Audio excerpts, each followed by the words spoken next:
મિત્રો તમારે છે ને કુવાની અંદર મોટર ટીંગાડવી હોય તો રસાની જરૂર નહીં પડે, પરંતુ જો લોખંડના રસાની જગ્યાએ લોખંડનો રસો કાટી જાય અને તપે અને પલ્લે એટલે પછી ભાંગી જાય છે અને તૂટી જાય છે. જ્યારે અમે છે ને દોરડું લેવા છીએ, જો લગભગ 8-9 વર્ષ થયા, 9 વર્ષ થાય એવું ને એવું છે આ જો. અને આ છે ને આના ઉપર 110 ફૂટ ઊંડે છે ને અમારી જો આ કુવામાં 110 ફૂટ ઊંડે અમારી મોટર લટકે છે, બરાબર. અને આને ખેડૂત મિત્રો ગમે એવો તાપ પડે અને ગમે એવો વરસાદ પડે, કોઈ દિવસ કઈ થતું નથી. અને અંદર પાણીમાં લગભગ 60-70 ફૂટ પાણીની અંદર છે આ દોરડું, બરાબર.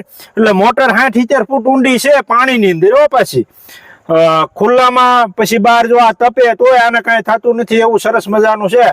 અને ખેડૂત મિત્રો આ દોરી છે ને બહુ મજબૂતમાં મજબૂત આવે, એટલે કઈ હડતી નથી, તૂટતી નથી. ગમે એટલો વજન તમે ટીંગાડો તોય કઈ થતું નથી, એટલે કે બહુ મજબૂત આવે અને કઈ કોઈ દિવસ નાશ જ નથી પામતી, એમ કેવું હોય તો કહી શકાય.